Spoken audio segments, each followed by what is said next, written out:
No, todas, todas sus competencias están aprobadas. Y la institución en su programa de recuperación le está pagando 30 soles por cada una de ellos. De tal manera que la mamá tenía que gastar 360 de acuerdo. Para mí fue muy escandaloso, le decía, pero ¿por qué? ¿Cuál es el criterio? Pregunté en la UGEL y en la UGEL no había ninguna información de que la institución iba a tomar esos criterios para realizar cobros. Entonces, pero sí es un acuerdo, ¿no? Porque va a ser fuera de tu zona de trabajo, porque vas a presentar un plan, porque te vas a hacer responsable de una serie de cosas, ¿no? Y eso todos lo saben y lo aprueban, debería estar en la reglamentación, que a veces no figura. Y es más, ¿cómo se ha afectado este año a los estudiantes? Hemos tenido 1,5 millones de estudiantes que terminaron el año escolar 2023 y su situación de promoción está incierta porque están en RR, recuperación, ¿no? Se requiere recuperación. Y peor a eso se suma que no se abrieron estos programas de recuperación en las vacaciones. Y claro, entonces algunos dijeron, bueno, este año no lo hacemos porque seguro va a haber promoción guiada. No ocurrió, terminaron perjudicando al estudiante. Entonces, estas cosas no se hacen de última hora. Eso ya debería de estar registrado en el reglamento interno.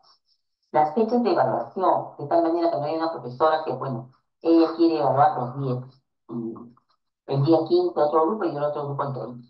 Entonces, cada uno hace lo que quiere. Debe estar dentro del reglamento interno establecida esas fechas, porque todos permiten, ¿no? Tener los tiempos y espacios determinados y que todos lo sepan. Y además que esto es un acuerdo conjunto. Lo mismo determinar las fechas de entrega del informe de progreso, de tal manera que no tengamos al primer grado los padres de familia vienen a la mañana, los padres de familia de cuarto grado de primaria vienen en la tarde, los padres de familia de primera y secundaria vienen en la noche. Y miren, no se ve organización ni acuerdos. Entonces, de forma institucional, porque es una responsabilidad institucional, ¿no? Lo ideal sería que por niveles, ¿no? Entre momentos distintos, se podría entregar, ¿no? Esos informes. Porque podrían haber padres de familia que tienen el nivel inicial o tienen el nivel secundario y no van a poder participar en forma simultánea, porque ese podría ser un criterio, ¿no? Un criterio para todos los dos a estudiantes del turno mañana y otro para el turno tarde. Entonces, son cosas que deberían de estar puestas en blanco y negro en la reglamento. Y también cómo se presenta la justificación por permisos de viaje, salud u otros motivos. Cómo se sustenta para luego tener la posibilidad de que me evalúen. ¿Qué presento? El padre lo dice verbalmente, tiene una constancia de atención o de alta de un hospital, tiene los boletos de su viaje, los que justifican que van a postergar, por ejemplo, una evaluación. Entonces, tiene que haber evidencia y darle oportunidad a todos por igual. Y eso debe de estar en la reglamentación. Porque a veces, ¿no? A uno le aceptan y a otro no, y luego vienen esas quejas, ¿no? El pareja me dice, yo me he enterado que a Pepito, ¿no? De tal sección sí procedió, ahora conmigo, ¿por qué no? Como no está escrito en el reglamento interno, entonces quien toma la decisión lo toma a su criterio y no respetando lo que dice el acuerdo institucional. Entonces, en estos aspectos hay que tomarlos en cuenta en el reglamento interno. Luego también cómo se generan las calificaciones de las áreas, ¿no? Que corresponden a una determinada cantidad de competencias. Tiene que quedar registrado en el reglamento interno si las calificaciones que van a emitir va a ser bimestral y todos lo respetan. También determinar quién es el responsable de emitir estas calificaciones. Sucede, sobre todo en secundaria, ¿no? Ha ocurrido ello, que los auxiliares son los que emiten calificaciones. Todos los docentes que dan, ¿no? Un determinado auxiliar y el auxiliar termina eh, haciéndose responsable de calificaciones de la. Si tienes 5 secciones, sacarlo de las 5 secciones. No debería de, porque no es responsabilidad del auxiliar. Pero eso debe estar escrito ¿dónde? En el interno. Luego también, ¿no? Situaciones de permanencia, cuando se cambia según nivel, inicial, primaria y secundaria. Eso es justamente, ¿no? Qué cantidad de competencias y qué criterios están en esta nueva norma complementaria a la de evaluación de competencias que es necesario que revise. Y tiene que estar claro que viene en el internos, la fecha de entrega de informe, ¿no? Al, en qué momentos del año, día, fecha, hora, si es preciso, para que todos respeten y no ocurra lo que les menciono, ¿no? Que en una semana tienes todo el tiempo para ir familia deambulando, porque yo soy de primario, de secundaria, de tal manera que es inmanejable el ingreso de padre, genera desorden, entonces no puedes tener ojos para todos a la vez. Entonces necesita que se establezca y, como estamos hablando de forma institucional, debería mínimamente diferenciarse por nivel. Pero eso va a que depender del criterio y del acuerdo de toda la comunidad educativa y que se respete. Y también que quede registrada la fecha en la que se va a hacer entrega de estos informes de progreso. Con respecto a la asistencia, ¿no? Ya en momentos anteriores hablé justo de eso como una norma de convivencia, pero hay una responsabilidad institucional con respecto a la asistencia de los integrantes de la comunidad educativa. Ahí se menciona que es necesario que en el reglamento interno figure el horario de entrada y salida de cada integrante de la comunidad educativa, personal docente, no docente, equipo administrativo y equipo directivo. Esto en lugar de trabajo. Entonces, un docente, ¿no? Dice que su ingreso es a las 7:45. Digamos, puede ingresar en la institución educativa. Sin embargo, son 8 de la noche y todavía están, ¿no?, dando vueltas.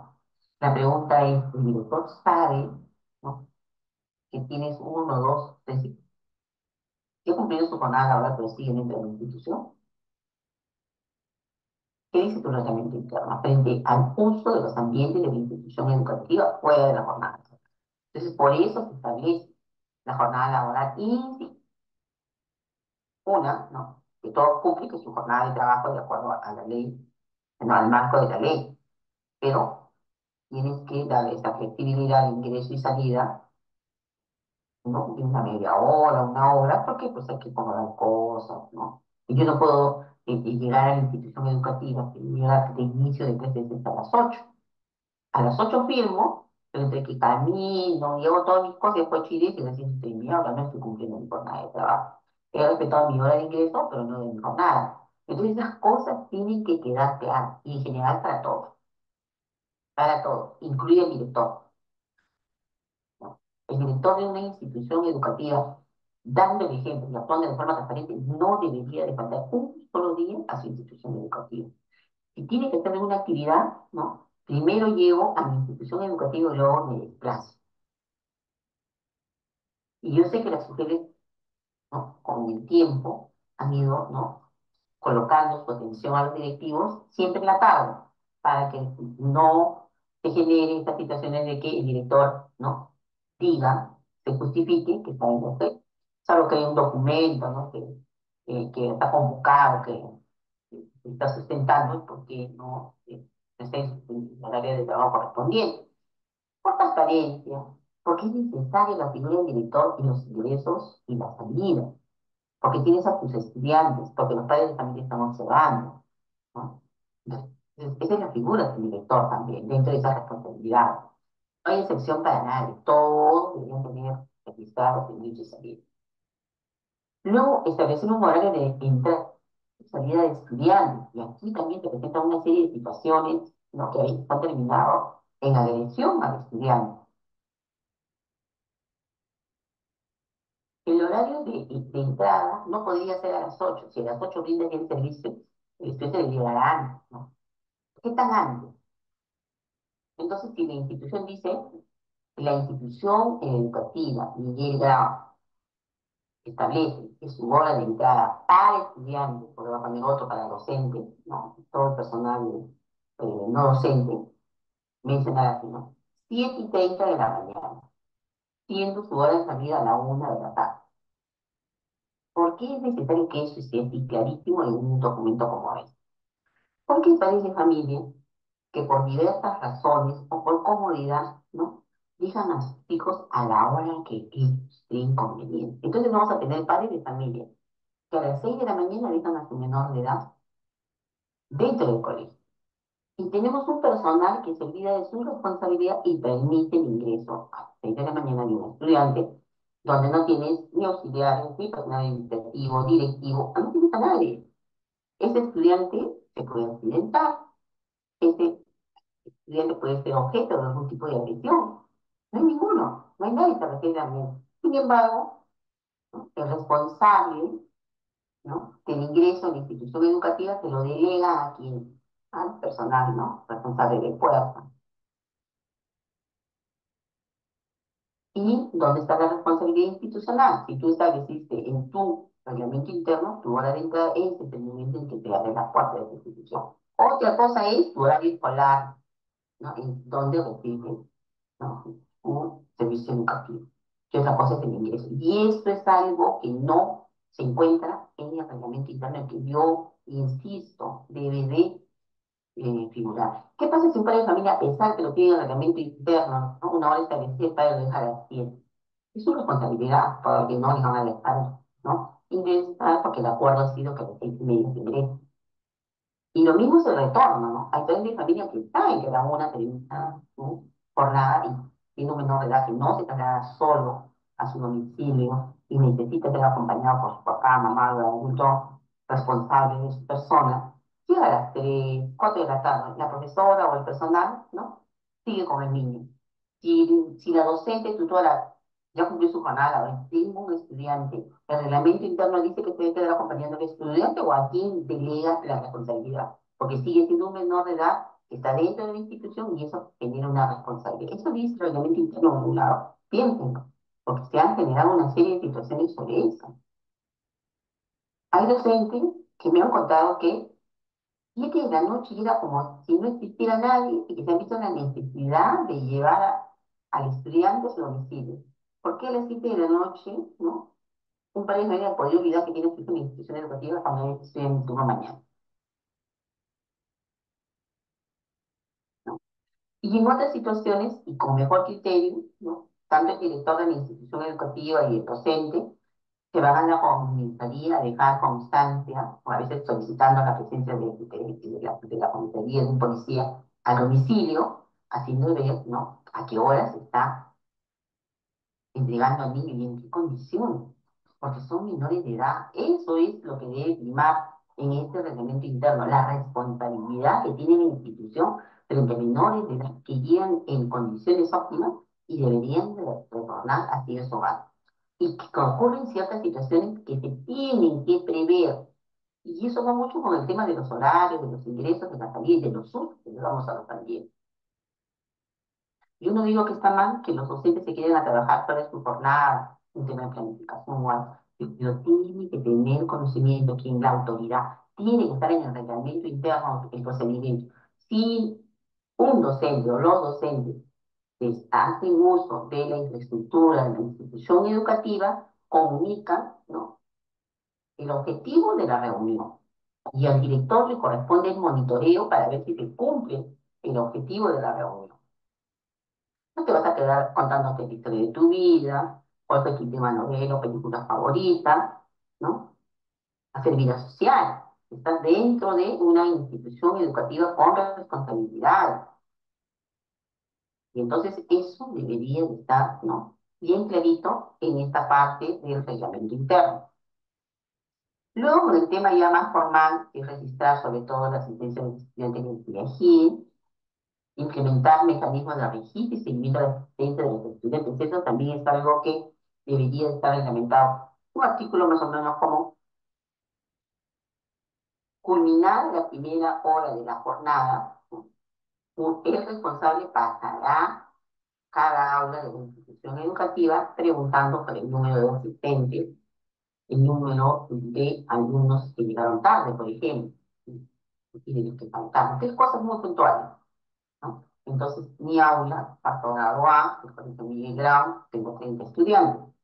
A las 9 de la mañana viene el responsable y me pregunta, ¿cuántos estudiantes tienes el día de hoy? 27.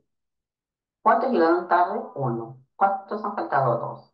De esos que han faltado yo tengo que saber quién es y dar los nombres. En ese recorrido, dependiendo de la cantidad de aulas, el director nueve y media debe tener registrado a la mano la evidencia de cuántos estudiantes faltaron, si estos son reincidentes, ¿no? Y ver qué está pasando. Podría ocurrir que el estudiante tuvo un accidente, que el estudiante pues esté enfermo, que haya tenido problemas no dentro del hogar, pero que no se han comunicado oportunamente. Esta es responsabilidad de la institución cuando realmente te preocupas por todos los estudiantes en general y tienes claro cuál es el procedimiento que debes realizar. Tú o el comité de gestión del bienestar, ¿no? Y de primera mano, la información es del docente, tutor, que es responsable del menor. En el nivel inicial, en el nivel primario y en el nivel secundario con el docente de área que hace el rol de tutor y con el auxiliar que trabaja en educación. Entonces, esos mecanismos a veces no existen, ¿no?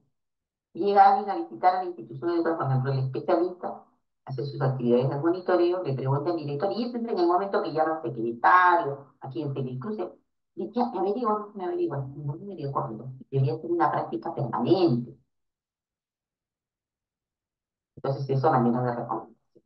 ¿Quién es responsable del proceso de la asistencia? El directivo, ¿no? Que es que finalmente reporta a la UGEL de forma mensual, y también en el tema de registrar asistencia de los estudiantes en el CIAGIR. Y el personal administrativo o es el encargado de disponer de un responsable que puede ser docente o auxiliar para el registro de asistencia de los estudiantes, como quiera organizarse la institución educativa. Porque algunos también estilan hacer qué cosa. Sellar, ¿no? Tienen un cuadernito, ¿no? Donde al ingreso le van sellando la asistencia.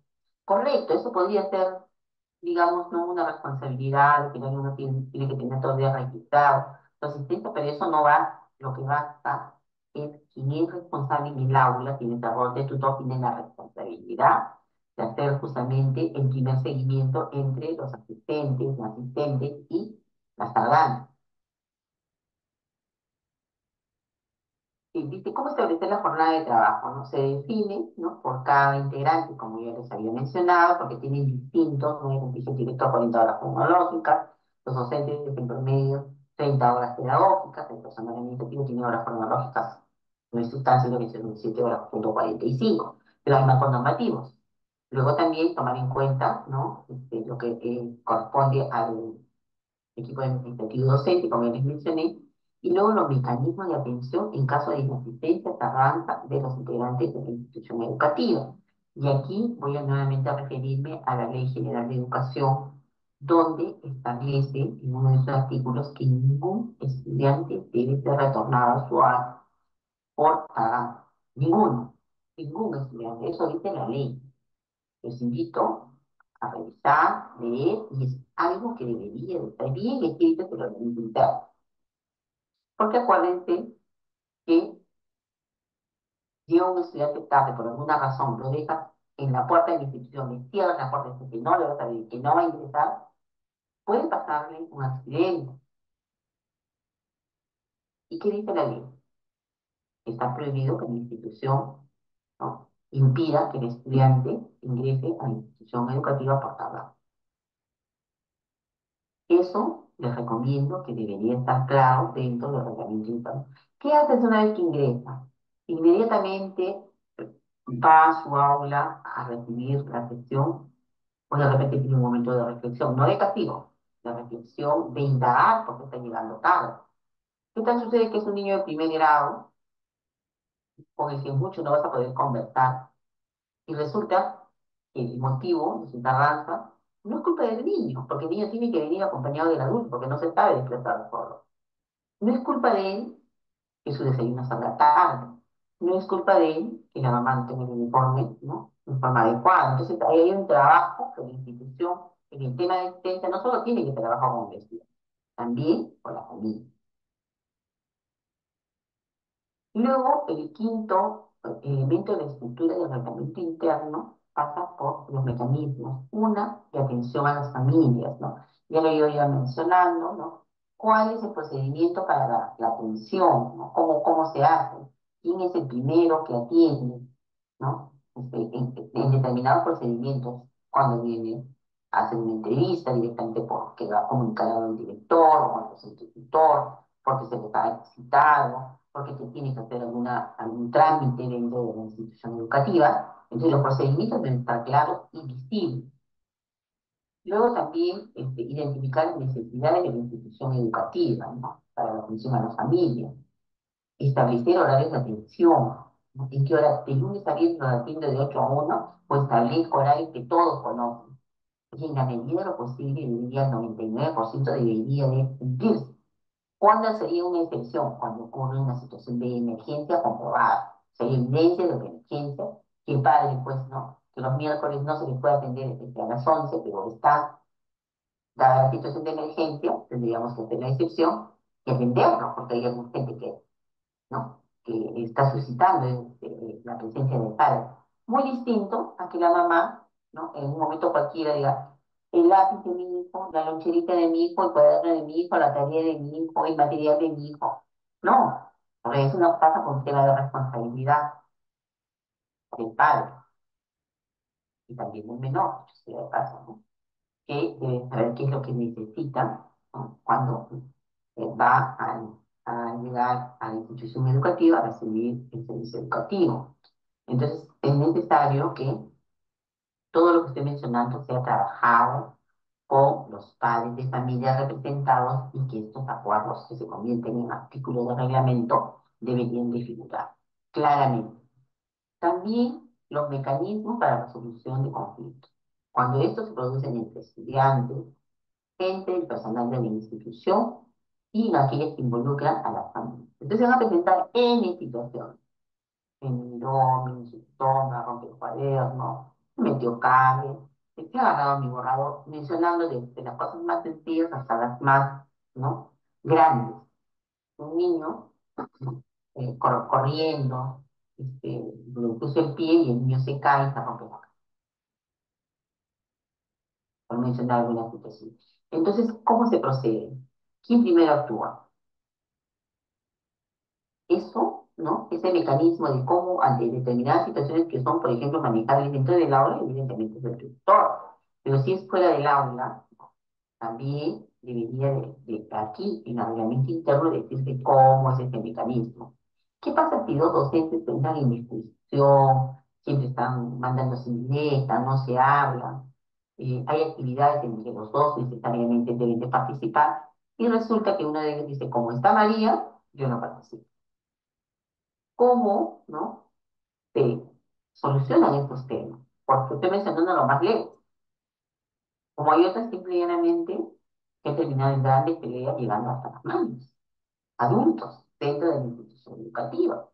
Director con docente, ¿no? También han ocurrido situaciones como esta y han sido públicas, noticias.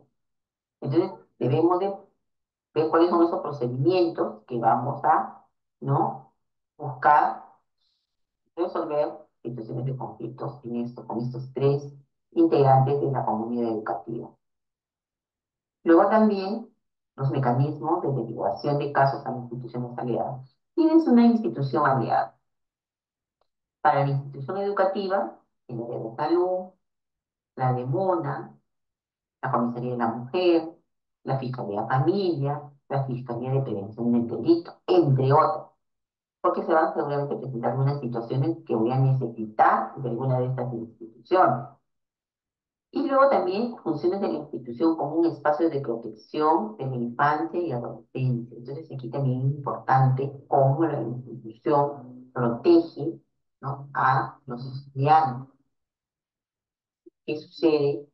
Y hay una agresión que el niño no ha sufrido y comunica, porque no tiene confianza a su tutor. ¿Se guarda el hecho o comunica a la autoridad competente? ¿Cómo lo vamos a hacer? ¿Cuál va a ser este procedimiento? Eso debería de estar en el reglamento interno.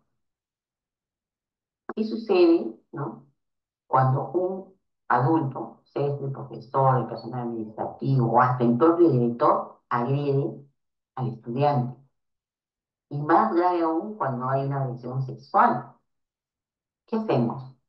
¿Miramos, damos la vuelta o procedemos? ¿No? Entonces, de acuerdo a la vivencia que tiene la institución en los años previos, deberían, en forma conjunta, deberían de eh, registrar en el reglamento interno cuáles son, porque acuérdense que el reglamento interno se trabaja de forma participativa con todas las instancias, ¿no? Sé que no con todos en la totalidad de miembros, pero sí con los representantes de cada uno de ellos. Entonces, todo aquello que acabo de mencionar de mecanismo de atención debería de estar en claro y sencillo dentro del reglamento interno. Asimismo, el mecanismo de asistencia ante necesidades y urgencias de los estudiantes, ¿no? ¿Qué hacemos cuando ya tenemos este sistema de que en los primeros 60 minutos yo ya sé cuántos estudiantes están presentes, cuántos han faltado, cuántos de ellos están en forma reiterada, ¿no? En un mes tienen 5, 6, 7 inasistencias, ninguna está justificada. ¿Qué debemos de hacer? ¿Solo el docente tutor se debe preocupar? ¿Solo el comité de bienestar? ¿Solo el director? No, se trabaja en forma conjunta. ¿Cómo hice este trabajo? Solo con el estudiante, convoco a la familia, necesito alguna organización de apoyo frente a las situaciones que vive el estudiante, entonces deberíamos, ¿no? De acuerdo a la experiencia que tiene de casos la institución educativa, plantearse así cómo atender. También atender a los estudiantes ante casos posibles de permanencia de grado. Entonces, que no suceda lastimosamente, todavía sea así en este 2024, que un docente me dice, tengo mis 30 alumnos, pero esto no nada, ellos no hacen nada, son ociosos, ellos no entienden, se los margino, los dejo de lado, cuando la labor es para el 100%. Y vuelvo a pasar con el director, como institución, en esta responsabilidad institucional, ¿no? El director nuevamente entra producto del monitoreo al progreso, el aprendizaje de los estudiantes que tiene que hacer, porque no solamente trae a la labor del docente, tiene que tener presente cómo es este progreso de los aprendizajes de los estudiantes. Vino todo esto y haciendo un análisis, ¿no? De todas las secciones, de cuántos estudiantes tengo en esta situación de posible permanencia de grado, ¿qué hago? Voy a tener un programa de recuperación, vamos a trabajar en forma conjunta con de repente una universidad que tiene estudiantes practicantes que podrían llegar a la institución. O sea, ¿cuál va a ser el acuerdo? ¿Se va a trabajar toda la jornada, dentro de la jornada?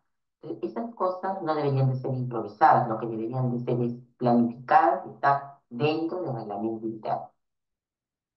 Luego, con respecto a los accidentes, eso es otra de las cosas que también pues, nos toca vivir, ¿no? Todos deseamos que en la institución educativa todos lleguen sanos, ¿no? Y con bien y regresen en esa misma condición a, a su hogar. Pero sucede que tenemos pues, pequeños, niños, menores de edad, los adolescentes todavía no construyen, ¿no? Su personalidad, todavía no manejan al 100% sus emociones. Menos vamos a poder pedir eso a niños mucho más pequeños, de inicial, primario, son más reactivos frente a una situación. Entonces, dada la experiencia, se necesita en esta parte del reglamento interno, primero, saber qué tan cercano tenemos algún tipo, ¿no? De atención primaria, como son los centros médicos, hospitales, clínicos, clínicos, no sé, algo de que cuando ocurre una emergencia y es necesario, los tengamos cerca. Luego, el personal responsable que se va a hacer cargo, porque todos podemos apoyar, pero tiene que haber un responsable, porque quizás sea ese el que te va a capacitar, ¿no? En primeros auxilios, o porque ya tiene profesión aparte de ser docente, ¿no? Entonces, estoy de acuerdo a los perfiles. El colegio tiene el nivel inicial, primaria y secundaria. Entonces, tengo un personal responsable para inicial, uno para primaria y uno para secundaria. La institución tiene 3 niveles y funciona tarde y mañana. Entonces, tiene 6 responsables, uno por cada nivel y por turno. Eso depende cómo se organice y tiene que estar en el reglamento interno con los datos de esta persona o personas. También la capacitación para primeros auxilios es ¿no? a manera de sugerencia. En la medida de lo posible, todos los profesores deberían ¿no? hacer este esfuerzo de participar en algún tipo de capacitación para los primeros auxilios. También una recomendación, se hacen los CAP, ¿no? Estas reuniones entre pares, donde también podríamos buscar información, Tenemos ahora ¿no? Acceso a la web, donde vamos a tener una cantidad enorme de información escrita y también video. O sea, tenemos que buscar maneras, ¿no? De más o menos tener luces de cómo actuar, porque la verdad, un accidente a veces no es parecido a otro, ¿no? Puede que tres niños durante el 2023 se hayan roto la cabeza dentro de una institución educativa, pero la situación de cada uno de ellos es distinta. Por eso es que es delicado, ¿no? El tema de accidentes. Nadie quiere accidentarse de propia voluntad, siempre ocurre un hecho y también la identificación de riesgos principales dentro de la institución educativa. Yo les había mencionado para el caso, por ejemplo, no esté con su pedimento secado al 100%, que de repente tiene una zona donde tienen cosas que ya no están en uso, que tienen un patio o tienen un biohuerto, un huerto, dependiendo de las características de la institución educativa, identificar, ¿no? Y que los estudiantes sepan que hay lugares donde ellos no pueden ingresar, no pueden hacer uso de nada de lo que está dentro de esos espacios porque no es parte, ¿no? de los espacios donde sí pueden participar, hacer uso, eso es clarísimo, ¿no? Carteles, una visita guiada de la institución con los estudiantes, pero decirlo de forma pública, esas son estrategias, ¿no? Que tienen que tomar en cuenta. Pero en el reglamento interno sí debería figurar cuáles esos son los principales riesgos para los estudiantes. Y finalmente, ¿qué hacemos cuando ocurre un accidente? ¿No? ¿Qué hacemos frente a él? Entonces, en el reglamento interno se ha colocado un protocolo que tiene ocho, digamos, ocho líneas, ¿no? Que se van a desarrollar y que nosotros, en la preocupación también, lo estamos aquí esta tarde mencionando. Y lo que sí puedo afirmar es que se ha elaborado una guía, ¿no? Justamente de atención a accidentes en las instituciones educativas. Lo están trabajando desde el año pasado. Lastimosamente ha habido cambios de gestión con la anterior ministra. A veces las cosas dicen, ¿no? Como dicen, el pan que quema antes de entrar al horno. Ya estaba, ¿no? En el despacho de la ministra y finalmente no salió. Es una guía. Es importante que las instituciones también sepan qué hacer, a veces en medio del caos, del desorden, y no saber actuar, ¿no? Pueden ocurrir situaciones que se conviertan en situaciones inmanejables. Y la idea aquí es principalmente hacer distinciones, ¿no? Del nivel de urgencia de un accidente en general. Por ejemplo, la última que ha sido bastante publicitada en los medios ha sido de un niño, ¿no? Que viendo, este era un colegio privado, tenían cámaras, se puede observar a un par de niños corriendo en el patio, luego vuelven a retornar y parece que se golpean la cabeza mutuamente, porque eso no ha sido adrede, bueno, y no puedes especular así porque es lo que viene mal. Y hay partes, minutos después, que no se ven, luego se ven otros momentos dentro del aula, donde tenemos un docente que está, ¿no? Viendo cómo está, limpiándole la carita, etcétera. Pero conforme pasan los minutos, viene otra persona y se da cuenta que el niño, ¿no? Tiene, su cuerpito empieza a temblar y parece un ataque de epilepsia, bueno, a mi entender, pero yo no lo podría decir tampoco. Pero es lo que más o menos se ve. Finalmente el niño tenía pues, una conmoción cerebral, estaba en estado de coma, y lo que tenía era una fractura en el cráneo. Y la pregunta es, ¿ocurrió eso solamente cuando estos niños que realmente estaban jugando no estaban teniendo chocado? Porque un adulto no vino inmediatamente cuando ocurrió el hecho, sino minutos después, según la manifestación del padre, el niño, como no se sentía bien, se fue a las gradas de la escalera de la institución y de ahí nuevamente se cayó. Entonces se agravó la situación. Pero como no hay cámara, eso no se puede verificar. Pero lo cierto es que ocurrió eso, ¿no? En apariencia fue solamente el choque de dos niños, ¿no? Que se golpearon la cabeza y que no había sangre. El niño no se desmayó, el niño pudo caminar por sus medios, pero conforme pasaron los minutos, apareció la emergencia, que ya no era una urgencia porque el niño perdió el sentido, se desmayó, ya no se trasladó por sus medios, sino no se tuvieron que cargar. De esta manera, miren que ha llegado hasta el hospital, también en la situación en la que está postrado. Entonces, eso quiere decir que cuando, por más mínimo que sea un accidente, ¿no? Es siempre no perder de vista a la persona que está herida, ¿no? Es distinto que el niño pues se raspe, ¿no? Que arañe, a que se golpee.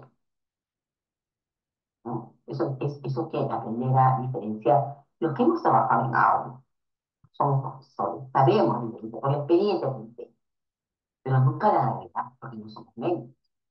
Entonces, una recomendación aquí sería que diferenciar, ¿no? Esta urgencia del accidente, y eso es pues preguntarle cómo te sientes, y revisando su cuerpecito, si por ahí hay una unión o es un golpe, o consultar a los testigos para que más o menos expliquen cómo ocurrió el hecho y tomar una decisión, pero nunca dejar solo. Sobre todo, quizás, dependiendo si es un golpe en la cabeza, no ha habido solo ni siquiera un chichón, solamente ha sido golpe. Pasan 5 minutos, 10 minutos, ahora el niño se duerme, algo raro está pasando, ¿no? Entonces, es prestarle atención en todo momento, sin descuidar. Y luego también cuando ocurre el accidente hay que comunicar al personal responsable. Por eso yo les decía, ¿no? En el año anterior, que deberíamos de colocar el nombre de la persona o personas responsables.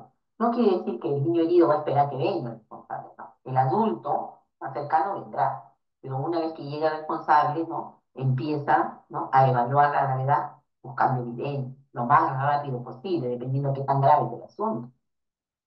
Y los demás no podían estar los espectadores, porque lo que deberían buscar es los bultos, ¿no? En que los docentes con los dueños, ¿no? Retornaran a sus labores para, con más calma, con más tranquilidad, poder, ¿no?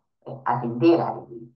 Pero a veces no ocurre eso, todos hablan a la vez, entra la señora del kiosco, entra el señor de portería, viene la señora de apoyo, viene su directo, todo el mundo viene, todo el mundo va hablando en un griterío, ¿no? Sin embargo, tenemos a un estudiante en una situación que cada momento podría agravarse más, pero de repente no. Entonces, es necesario mejor, como dice, despejar, quedarse quien les corresponda, uno, dos, ¿no? Tres personas, y los demás continúan con sus actividades.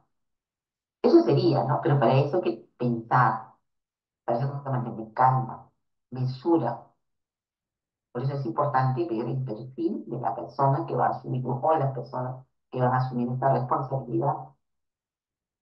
Y no estaría de más, ¿no? Capacitarse en primeros auxilios, de ser posible.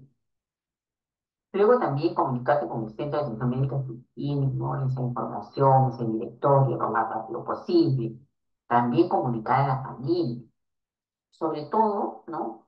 Si el niño dentro del hospital le van a colocar algún tipo de medicamento, siempre el médico pregunta, ¿es alérgico a qué? El profesor no lo va a saber, el responsable que lo lleva, que de repente no es el profesor, cualquier otra persona, el propio, no lo va a saber. Es necesario que la familia nos ponga al tanto de algún tipo de alergia o historia médica o algún tipo de episodio. Puede ser que ella haya sido un desmayo, pero sería una enfermedad, pero nosotros no lo sabemos.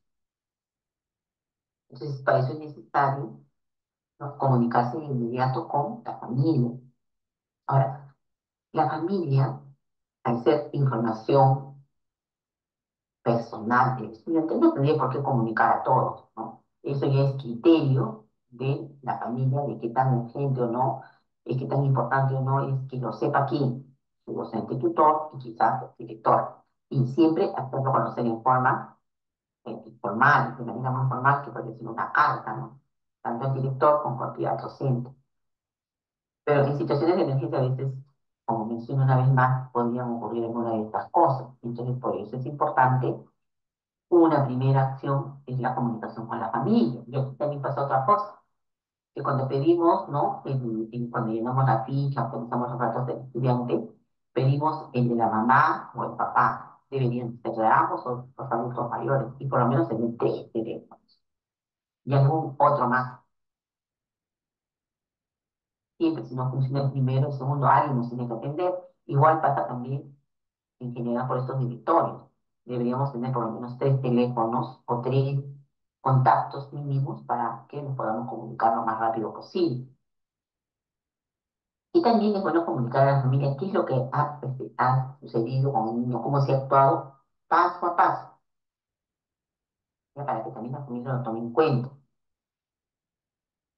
De ser necesario prestar atención de primeros auxilios, claro, una vez que ya fue evaluado por el personal responsable, ha llamado al médico, ¿no? De recibir, y sobre todo aquel que ha recibido capacitación para ofrecer el servicio de primeros auxilios, ¿no? ¿Qué pasa si un niño se atragantó? No va a estar, tiene algo en la boca, ¿no? no vas a estar tú llamando a su papá al médico, sabes que ahí hay alguna acción rápida, no queremos concretar, porque el niño se puede desmayar, ¿no? Y hasta podría asfixiarse y perder la vida. Eso sí es una emergencia. Y si la magnitud de la emergencia que ocurre del accidente, hay necesidad, pues trasladar al menor al centro médico. Y también es importante que estos accidentes se queden inhibidos del registro de incidentes de la institución. Toda institución educativa debe tener un libro de registro de incidentes y también debería de tener cada uno. Cualquier cosa que te dije que puede ocurrir en el interior. Yo, desde mi experiencia, he tenido niños que corriendo, ¿no? Se han chocado como son chiquititos, yo he trabajado a veces en colinas de primer y segundo grado con la punta de la mesa, nadie los empujó, pero ocurrió por distracción. Niños que jugando entre ellos, uno le hincó con el lápiz cerca del ojo.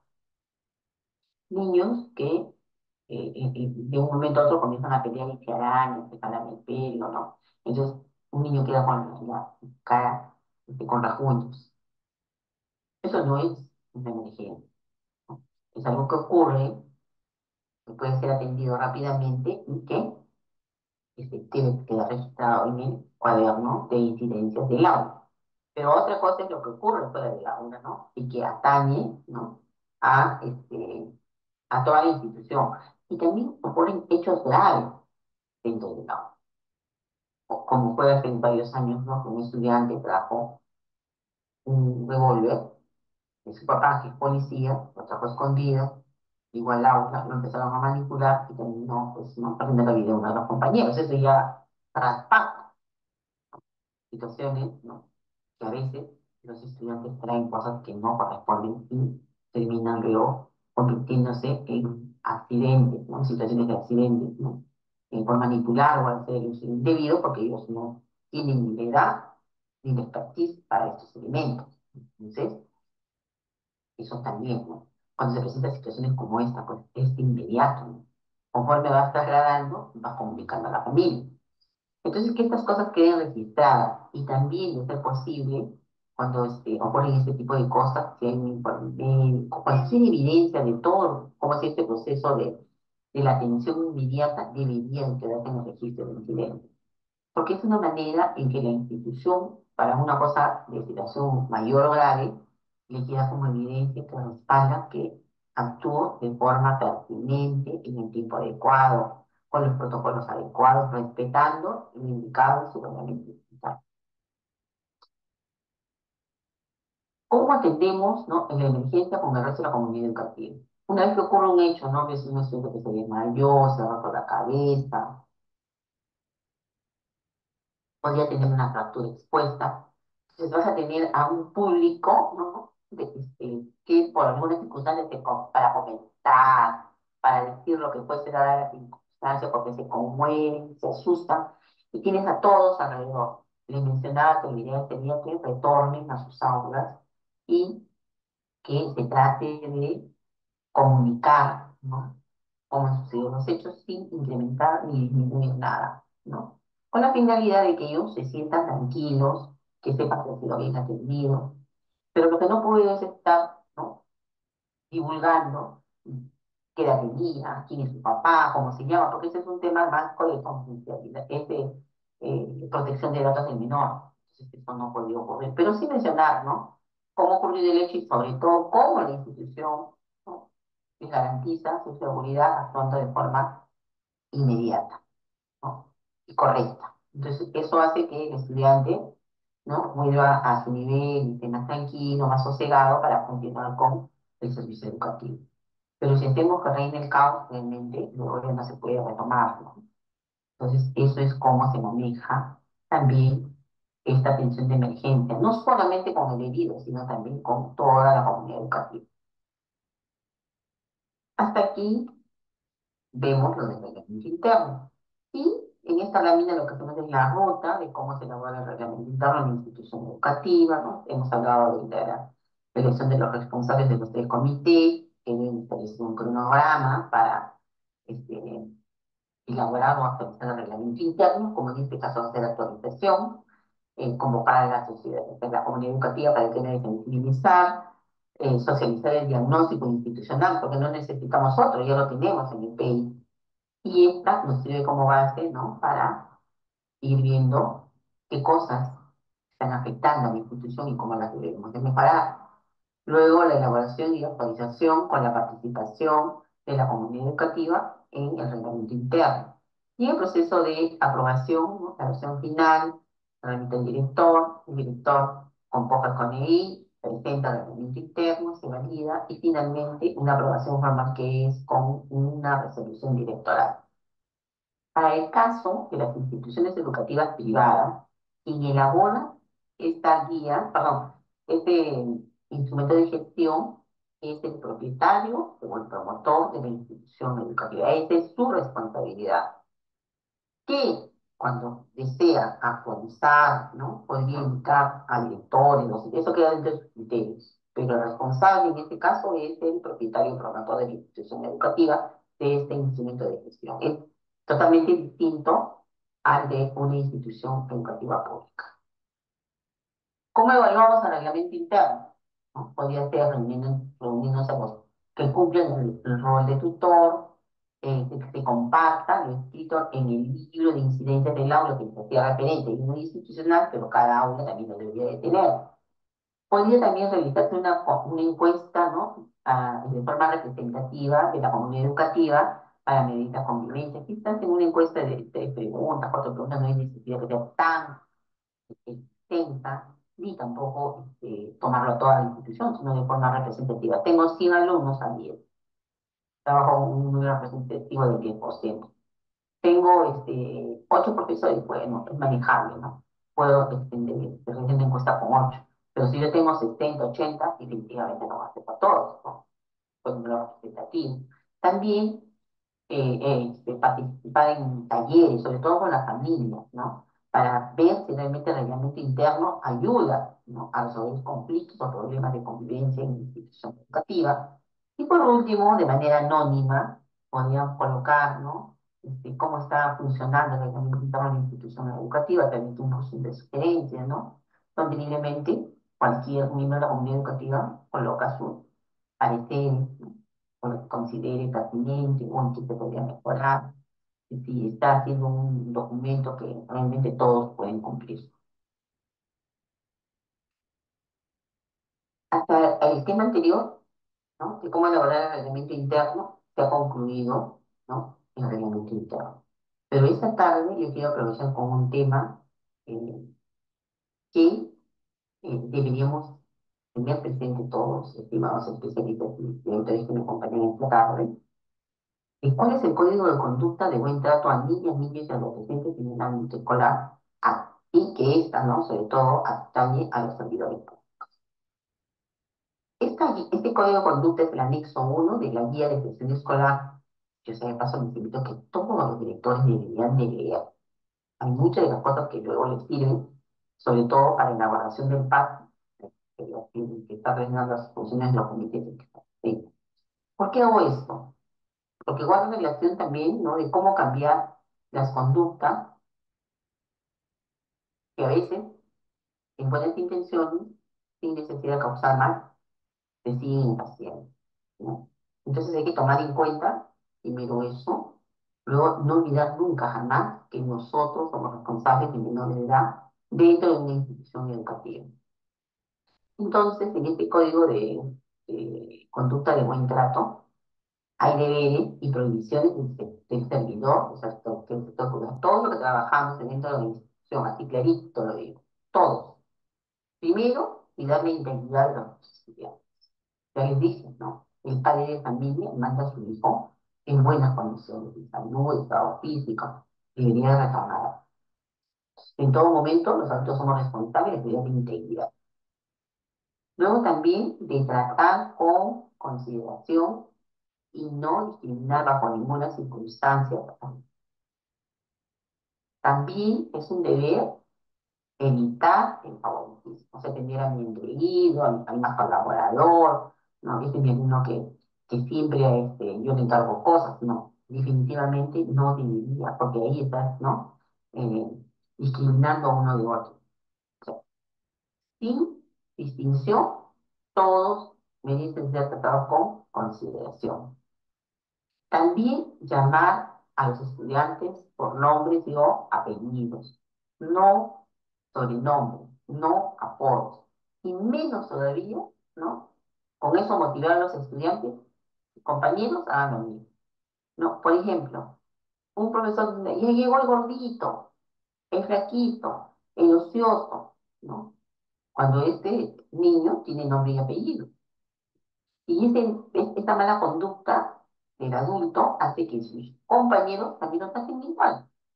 Terminas humillando, terminas haciéndolo sentir mal, ¿no? Al estudiante porque le estás colocando ahí, ¿no? Una etiqueta. Luego también emplear estrategias de disciplina no violenta, enfocada a obtener soluciones y consensos respetuosas de la integridad de los niños y niñas de acuerdo a los principios de su desarrollo evolutivo. Y tener en cuenta eso, desarrollo evolutivo. Cuando yo hablo de disciplina, ¿no? No violenta, no es lo mismo para un niño de 6 que para un adolescente de 15. Yo tengo que tener en cuenta su desarrollo evolutivo, ¿no? Y disciplina no violenta está justamente, como por ejemplo, cuando le etiqueta el ocioso, el burro, el faltón, el garrón, o que tenga algún tipo de agresión de su parte, ¿no? Todavía me parece imposible, pero a pesar de todos los esfuerzos que se hacen en esta educación, todavía hay profesores que pegan con regla, que pegan con correa, que botan del aula al estudiante en medio de algunas palabras de agresión que no deberían de ocurrir en ninguna institución del país ni del mundo, diría yo. También escuchar y atender a los estudiantes. Para un niño es bien complicado, bien difícil hablar. Cuando alguien te quiere decir algo, es porque algo importante te va a decir. Entonces tenemos que tener en cuenta que escucha. Y decir, en este momento no estoy ocupada, no, aquí no, porque entonces el dato es distinto cuando dices, mira, en este momento no puedo conversar contigo, que tal te parece que vienes a las clases, en la hora de recreo, pero hay que atender, hay que escuchar, no dejarles con la palabra en la boca. Proteger a los estudiantes, sobre todo los que se encuentren en situación de riesgo o vulnerabilidad, ¿no? Si yo ya sé que un estudiante, su entorno, está en situación, ¿no? Vulnerable o de algún tipo de riesgo, entonces tratemos de protegerlos. No es que tú vas a hacer algo por él, no vas a cambiar su situación, pero sí puedes comunicar a las autoridades competentes, a las organizaciones competentes, esta situación vulnerable con la que atraviesa el estudiante. Y eso sí es un deber. O sea, no ocultar, no darse, ¿no? Un paso al costado, ignorar lo que está ocurriendo con un estudiante menor de edad. Y justamente lo que viene a continuación es comunicar a la autoridad competente cualquier hecho de violencia en perjuicio de los estudiantes o situaciones de riesgo o de protección familiar, ¿no? Entonces, ¿quién es la autoridad competente, por ejemplo, para el tema de desprotección familiar? El niño está en un estado de abandono, ¿no? En la fiscalía de la familia. A veces no queremos o ignoramos quizás de que él tiene que ser nuestro aliado en las situaciones. Como algunos también tienen esa actitud de yo no me comprometo. Pero no es mi hijo, es mi estudiante, mi responsabilidad no es, ¿no? Entonces no es que el que primero que te da cuenta te queda. Tienes al comité de gestión del bienestar, tienes al equipo directivo, tienes a tu CONEI, entonces en conjunto se toma el caso, analizan los hechos y luego, ¿no? ¿Qué es lo que se va a hacer? ¿Cómo lo vamos a hacer? Entonces, pero es una responsabilidad, un deber tuyo comunicar, no ignorar, no simplemente dejarlo pasar. Entonces escuchaste y te quedó ahí. Luego también el favorecer el clima transparente, amistad, de respeto, de confianza y comunicación con todos los miembros de la comunidad educativa, ¿no?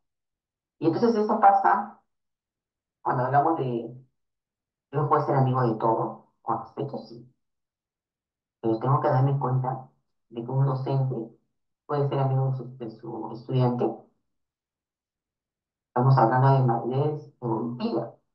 digamos nosotros, confundir al niño. Entonces, mejor cumplo, ¿no? Con ese rol de respeto y confianza que sí, ¿no? Y comunicación. Pero ¿qué pasa entre pares, por ejemplo, entre docentes, un personal directivo, docentes, cuando no hay comunicación, cuando no hay respeto? Las cosas no funcionan bien, si la convivencia no está funcionando bien, y tú eres parte de la institución. Entonces, es tu deber, a pesar de cualquier circunstancia, siempre, ¿no? La comunicación, la confianza es algo que no se debe dejar. Porque asimismo, mantener un comportamiento honesto con vocación de servicio con los estudiantes, evitando cometer algún tipo de aprovechamiento para su interés personal. Y si ocurre, estimados, si mal no me equivoco, el año pasado, 2023, en la plataforma de registro de casos, es registro, solo de casos, es registro, y más o menos hemos bordeado los 40.000, si no me equivoco, o registro de casos. Yo no voy a decir denuncia con una palabra inadecuada. Registros de casos. Sí. Y no son las únicas que suceden, ¿no? Hay algunas que no nunca se registran, se dejan pasar. Y entonces, ser honesto es justamente, ¿no? Evitas todo este tipo de situaciones cuando tú respetas, cuando sabes cuál es tu rol y no hay ningún tipo de aprovechamiento para el interés personal. Sobre todo en aquellos en que, por ejemplo, en secundaria, venden algún tipo de separata. Docente vendiendo separata que el colegio lo permite año tras año. Docente que todos los años dice, voy a trabajar recuperación, pero con mis estudiantes en cuanto a cuando se demora cuanto a la jornada. Y toman, ¿no? Un aula de la institución, cobran profesional su servicio, ¿no? Y ese es un aprovechamiento personal, porque está haciendo bien uso de un bien del Estado con fines económicos. Hace uso de los servicios higiénicos, de la limpieza que otra persona lo hace, toma algo que no es suyo y ahí viene el aprovechamiento personal. Entonces, estas cosas también deberían tomarse en cuenta cuando se ocurren en una institución educativa y evitarse. Pero es importante que lo sepan. Entonces, con esto, lo que les pretendo decir es, todas las instituciones en estas últimas 4 años deben de tener empresas. Y cuando es reunirnos, leerlo y decirnos, de repente por ignorancia, porque no lo sabía, he estado haciendo, teniendo algunas actitudes y acciones que no corresponden. Entonces, como para un poco refrescarnos, ¿no? Parece ser que hay una conducta de buen trato para los estudiantes en el ámbito escolar. Comunicar al titular de la institución o hechos donde esté involucrado personal docente, administrativo, implicados en delitos, ¿no? De la ley 29.988, ¿no? Que justamente es una ley que establece medidas extraordinarias para el personal docente, administrativo de las instituciones públicas y privadas implicado en delitos, ¿no? Entre otros, de violación de la libertad sexual, principalmente, ¿no? La apología, perdón, delitos de violación de libertad sexual, dos de las varias que en esta lista mencionan y que podrían, ¿no? Estar viendo el caso de algunos, ¿no? Eh, personal involucrados en este hecho, y eso es bueno, que si por alguna razón no lo sabían, comunicar a quien corresponde, a que aplica la ley. También, en un caso se requiera realizar alguna entrevista, reunión individual con estudiantes, esta debería de producirse en un espacio accesible a la vista de otras personas adultas y de ser posible acompañado por un tutor o algún adulto de confianza de la escuela. O sea, se ve mal, incumple su deber cuando hace las cosas con falta de transparencia, ¿no? Eso quiere decir en un salón cerrado, en una sala cerrada, puertas cerradas. No hay razón para que estés entrevistando a un estudiante, ¿no? ¿A qué se debe?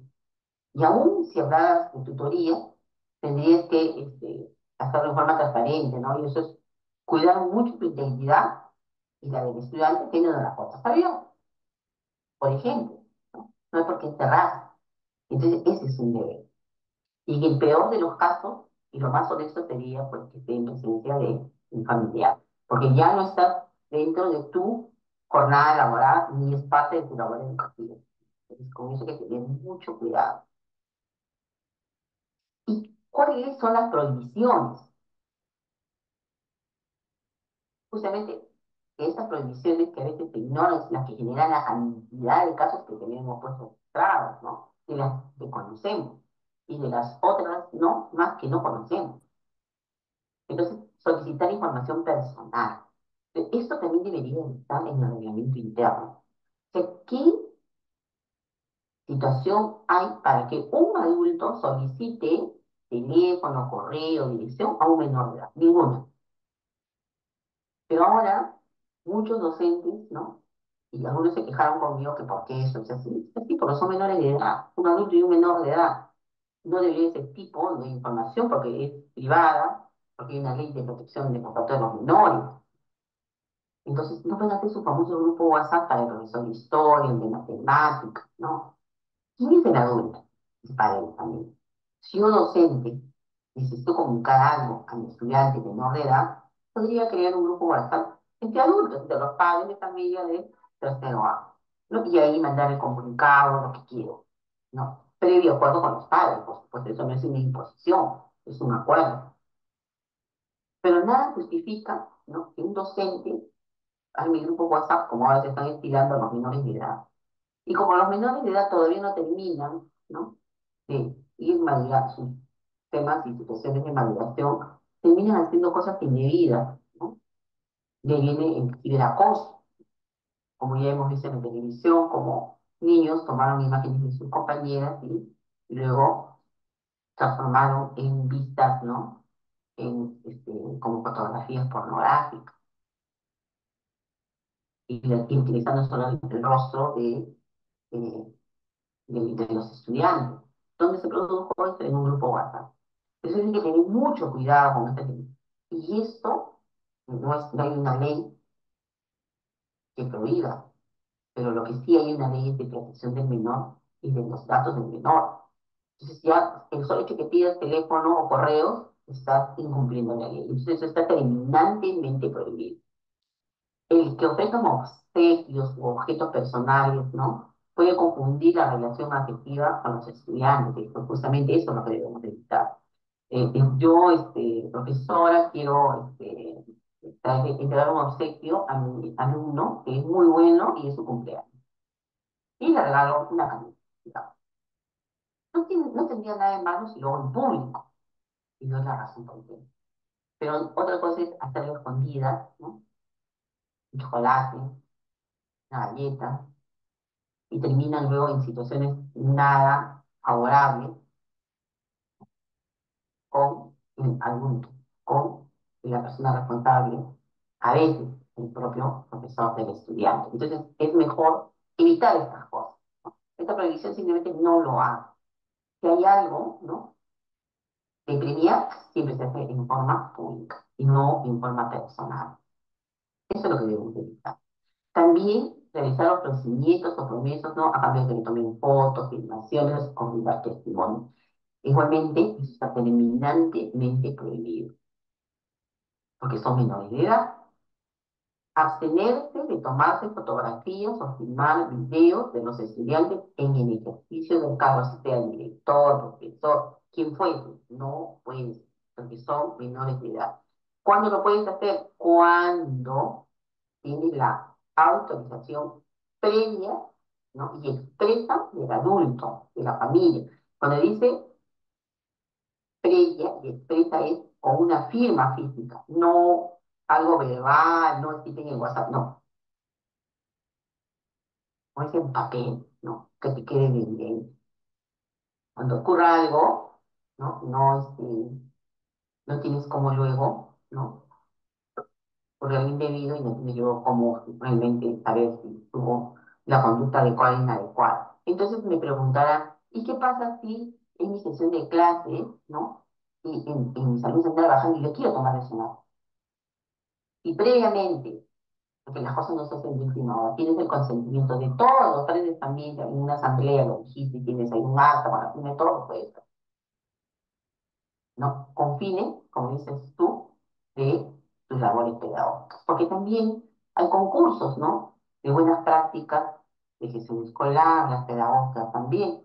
Y entonces necesitas evidencia, evidentemente, para que los estudiantes. Pero para eso, previamente, tienes que tener la autorización del padre.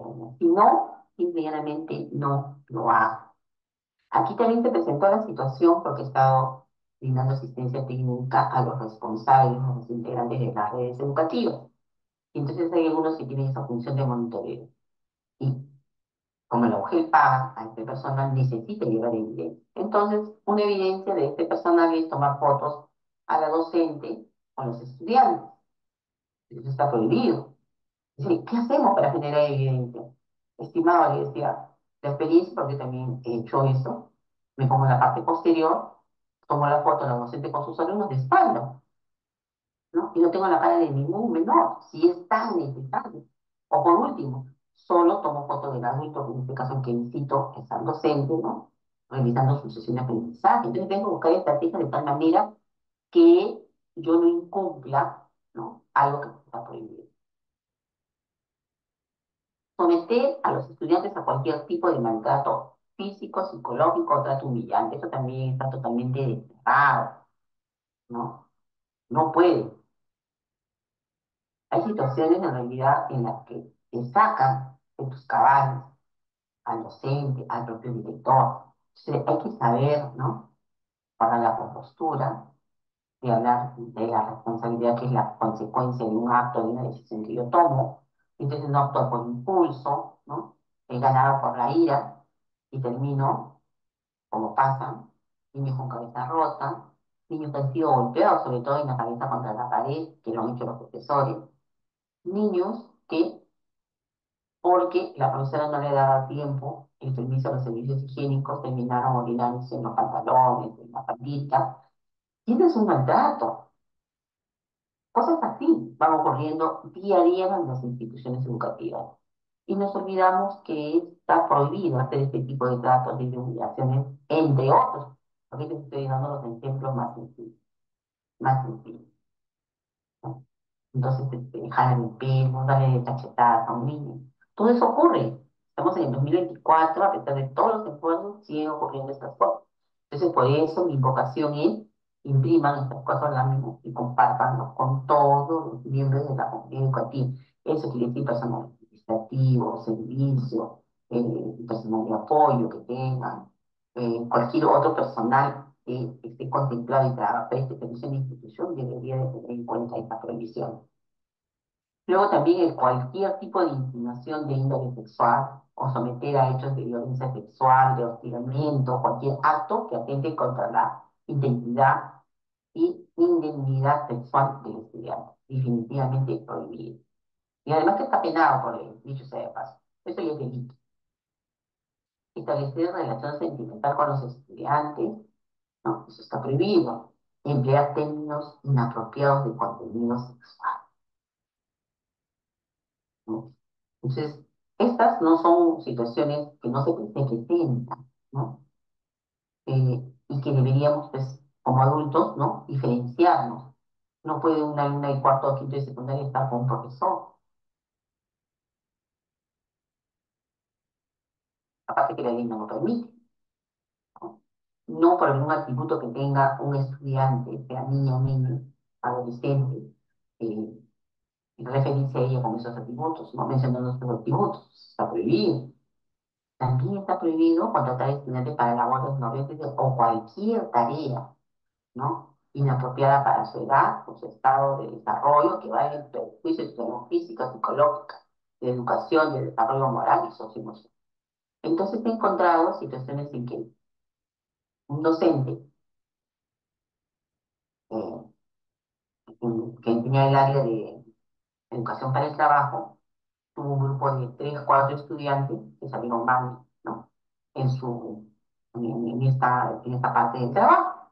Y no se le ocurrió mejor idea para que lo aprueben al estudiante que vayan a pintar en su casa. Entonces llevó este docente llevó 3 estudiantes a su casa que limpiaban y pintaban 2 pisos, siendo menores de edad, no profesionales, y encima ni siquiera se reconoció la grabación de pagos, porque eso era producto de aprobar, inadecuado totalmente. Había un atentado también contra su integridad. ¿Cómo se pintó un segundo piso con estudiantes? Cuando se hizo la investigación, cuando se vieron filmaciones, cuando se vieron las fotos, la persona que tanto negaban, se tuvo que reconocer su parte. Y cosas como estas pasan, ¿no? Que docentes que llevan a los niños de sexto grado, de secundaria, a cuidar a sus hijos menores, a que le haga compras, a que le haga mandados, ¿no? Y ese rol no lo tienen que hacer los estudiantes, pero mucho menos el adulto, ¿no? Cometa, atente, ¿no? Alguna con estas tareas encomendadas al menor y nos pone en peligro. Entonces, simplemente no se hace, porque está prohibido. Y también proponer o brindar apoyo académico fuera del ámbito escolar y la supervisión del adulto a los estudiantes. Entonces, el estudiante, ¿no? Menor de edad, su profesor le dice, te voy a dar clases de matemáticas y química. O en algún otro espacio que no es el colegio ni la casa. No. La mamá se siente que es hijito, no es la buena voluntad del profesor, pero termina siendo agredido. Entonces, por más buenos deseos e intenciones que tenga un docente en la institución educativa, su labor termina en la institución. Fuera de ella ya es responsabilidad, ¿no? De los padres, y verán por conveniente qué hacen si hay una situación, ¿no? Como por ejemplo querer contratar un profesor para con clases particulares en su domicilio o al lugar donde lo lleve. Y es responsabilidad del padre. Pero tú, servidor público, simple y llanamente lo tienes prohibido. Y esas son cosas que van pasando, ¿no? En las instituciones educativas que deberíamos de erradicar totalmente. Y con esto yo sí estoy dando por terminada esta parte, que espero haya sido productiva y que sobre todo haya dado luces de cómo se construye el reglamento interno. Que más que ir copiando lo que dicen los marcos normativos es que necesita solucionar la institución educativa de acuerdo a las vivencias que se ha tenido en el año anterior y que las tenemos que ir superando, pero de manera mancomunada, conjunta. Todos nos ponemos de acuerdo y esos acuerdos se respetan, ¿no? Quedan registrados en el reglamento interno y todos los tienen que hacer. Bueno, con eso, muchísimas gracias.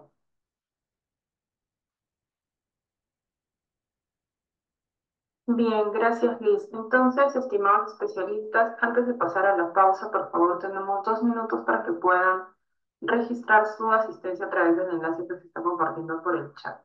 Asimismo, pueden colocar sus preguntas indicando su nombre y la región a la que pertenecen. Ingresan al enlace y les aparecerá el registro de asistencia. Recuerden que luego de registrarse encontrarán los materiales de las asistencias técnicas del día de ayer y del día de hoy. Muchas gracias. Regresamos en unos minutos.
Bien, antes de retomar con las respuestas a sus consultas, se les recuerda que deben registrar su asistencia para poder acceder a los materiales de las asistencias técnicas que se han realizado el día de ayer y de la que se encuentra desarrollándose en este momento. Muchas gracias. Adelante, estimada Alicia. Gracias, Carolina. Con respecto a las preguntas, hay una que está en relación a cómo deben ser redactadas las normas. Si está hablando de normas de convivencia, evidentemente hay una guía que estoy compartiendo que tiene unas características. Las normas no son como para adultos o para niños, salvo que esté confundiendo el tema de derechos y responsabilidades, ahí sí, eso es para cada instancia o para cada miembro de la comunidad educativa. Y la redacción es sencilla, no es que esté dirigido solo a adultos o a los niños, sino de acuerdo a la responsabilidad que cada uno de ellos tiene. Con respecto al Comité de Gestión del Bienestar ¿es activado en la institución con alguna resolución? La respuesta es sí. Los tres comités cuentan con una resolución directoral y que esta luego es comunicada a la UGEL. El Comité de Condiciones Operativas tiene como fecha máxima de conformación la quincena de noviembre, mientras que el Comité de Gestión del Bienestar y el Comité de Gestión Pedagógica tienen la posibilidad de hasta las 2 primeras semanas de marzo. Entonces, de todas maneras, eh, sí se comunica a la UGEL, una vez que se tienen los tres comités conformados. Luego hablan de incluir a un docente responsable de TOE, también de convivencia y de inclusión. Aquí lo que debe quedar claro, insisto, el Comité de Gestión del Bienestar elabora el plan, ¿no?, de TOE. Ellos son los responsables. Entonces, en esa figura de docentes, responsables de convivencia, de inclusión, es una organización más de la institución con esa denominación. Pero yo intuyo de que estos son miembros del Comité de Gestión del Bienestar que tienen funciones que se tienen que implementar. Entonces, estas figuras que mencionan eh, son roles que asumen los docentes, ¿ya? Pero pueden trabajar dentro de ese plan de todo eso, sí. Dice, ¿cuándo indicamos participar en todas las actividades, incluso si es la jornada de trabajo? Cuando hemos establecido jornadas de trabajo, en la parte también del reglamento interno, colocan sus ingresos, sus salidas, y si de manera excepcional van a tener en algunos días, entonces colocar, ¿no? Bajo qué circunstancias objetivos o cuál es el procedimiento. Por ejemplo, uno, el docente de la institución educativa, ¿no?, que quiere hacer uso de un ambiente de la institución educativa, comunicar una semana antes, indicar en el documento cuál es el objetivo y la finalidad, y quiénes participan, ¿no? Si son solo profesores, si son solo estudiantes, si son padres de familia. Entonces, todo eso debería estar en un documento que conozca este procedimiento que se describe en el reglamento interno. Luego, ¿qué hacer con estudiantes que llevan en forma constante tarde? Hemos mencionado que la propia ley, el reglamento de la ley, habla de que los estudiantes no pueden estar retirados de la institución y dejados fuera de la institución educativa si llegasen tarde. Y eso es constante, hay que hacer un trabajo integrado y permanente con el docente tutor, con el comité de gestión del bienestar y con el equipo directivo para agotar las vías de comunicación con la familia, con el responsable del menor, a qué se debe, ¿no? Para intentar superar. Entonces, hasta el último momento se agota, o sea, ahí no debemos de desmayar, y no solamente es una actividad que le corresponde al docente tutor, sino que hay que trabajar de forma conjunta como institución educativa. Dice, ¿es válido tener la autorización firmada por el padre para la toma de imágenes y videos? Le hemos dicho que sí, porque eso está enmarcado dentro de la ley. Y si tienes autorización, pero claro, tienes que, en esa autorización, ¿con qué fines? Porque no es tomar fotos y grabaciones porque se te ocurre, sino con qué fin lo vas a hacer. No es que en todo momento, bueno, como el padre me autorizó, entonces tomo a mi alumno bajando escaleras, jugando a la pelota, tomando sus alimentos. No, tiene que tener también un objetivo y eso debe quedar clarísimo en qué momento va a ocurrir, porque tampoco la firma del padre también es de forma indefinida. Es lo mismo que pasa con los adultos. Participamos de, por ejemplo, de esta videoconferencia y dicen, ¿no?, que nos recuerdan que vamos a ser grabados.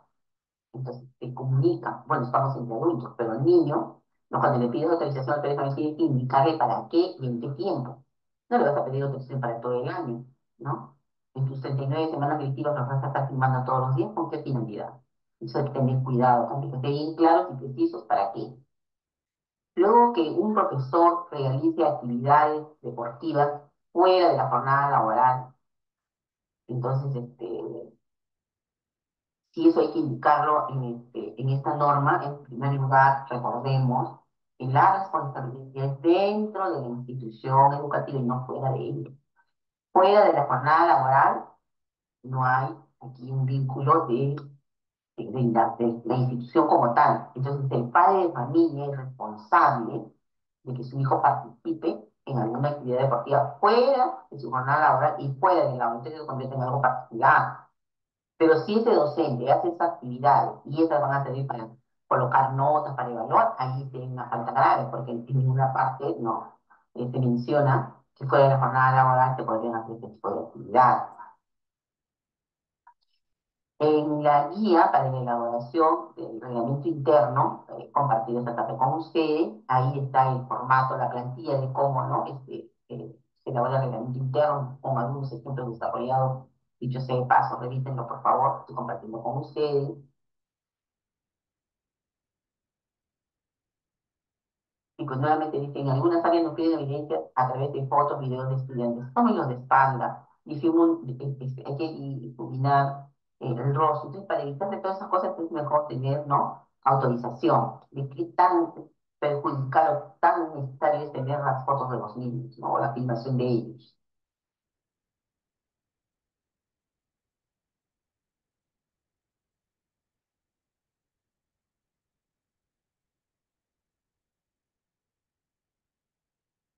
En la UGEL, ¿no? Entre sus funciones y responsabilidades está el acompañamiento, el monitoreo de las instituciones educativas.